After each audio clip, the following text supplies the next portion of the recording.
Hitesh is joining us in this leg of the show. Hitesh, thanks and good afternoon. Hitesh, let's start off with the markets first. Now, you got some range-bound trade over the last couple of sessions, but how does one read the market when you talk from a medium-term perspective? What is the outlook now? Do you expect that kind of a volatility and the range-bound trade to actually continue, or do you see any direction in the market? I would think so. If you see it from a medium term to a longer term perspective, Nifty is broken down from that 5700 to 6200 range which it had been for the last couple of months. In doing so, it has created a new lower bottom, and as per Dow theory, it has given a sell. So this entire move that started in March 2009, this entire bull wave, seems to have come to an end, and a sell signal has been generated as per the Dow theory. If you see, analyze the FIS figures, they continue to sell. But the biggest irony is that all Western, European and Asian indices continue to be in a well-established uptrend. In fact, S&P and Dow are in very strong uptrends, and we have a strong support for the Dow Jones at 11,000 and for the S&P at 1230.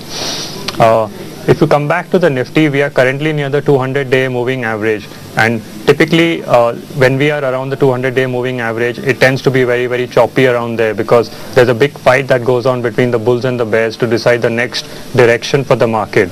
So while we are around this region for the next few weeks, we can expect a lot of choppiness, a lot of volatility till we decide which way the market is going to head in the medium term, upwards or downwards. But currently, in all probability, it is heading downwards. At least the short-term and intermediate trend are well established to be down trends. There's a pattern of lower tops and lower bottoms, and we are heading down from here in the short term.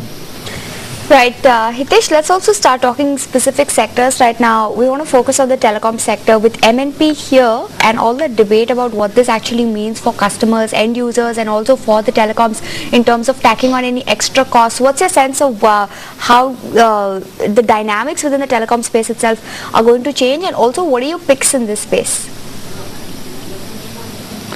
Well, currently, if you look at the overall sector, I mean, currently what we are advising our clients is to stay out of the market in the short term, at least those people who are looking at a short to intermediate kind of a move, because currently there is a lot of volatility in the market and we do not know a direction.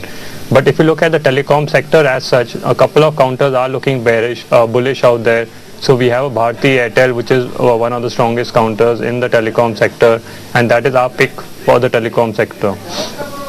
If you were to look at particular levels out there in the telecom sector, we can see we have a target of around 450 for Bharti Airtel in the next 6 to 12 months. So, but we would definitely advise people to wait for some time before getting in, because if the market continues to head downwards from here, you can definitely pick up these counters at much lower prices from here.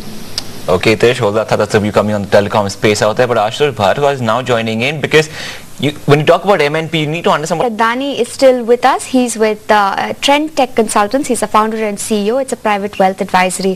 Hitesh, just looking at earnings, let's focus on the IT sector right now. We saw Infosys come out with disappointing numbers. TCS, of course, had a blowout performance with their numbers. What's your expectation from Wipro? I think as per what the charts are showing, the results for Wipro should be good. The chart, the counter is in an intermediate uptrend, and overall IT sector is the strongest sector in the current scenario. So my expectation is it should outperform the same way that TCS and some of the other counters in the IT space have been giving us results. But if you were to look at the IT space overall, currently I think the biggest bet in the IT sector is HCL Tech for the next 3 to 4 years as an investment pick, because other than the Infosys, TCS, Wipro that we have on the top rung, HCL Tech has a potential to be a multi-bagger in the next few years. There are certain chart formation and studies which we have done on HCL Tech which are showing that it has the potential to be a excellent multi-bagger for the next few years. So overall IT sector is a definite top pick in this current environment. Hitesh, what about the oil and gas segment? Now, you got some pockets of oil and gas segment actually trading on a weaker side today. But what's the call coming on Reliance Industries and ONGC? Reliance still continues to remain in that range of 950 to 1150. So while we are in that range, it's very difficult to say which way the counter is going to head. For example, if you see Reliance Infrastructure, it was in a similar kind of range for a very long time, but once it broke down from the range, everybody knows how badly the stock has been hammered. So while Reliance remains in the range, we do not have any definite buy or sell call on that. I mean, what people could do is trade the counter while it's in the range. When it heads towards the bottom of the range, buy it and sell it once it heads towards the top end of the range.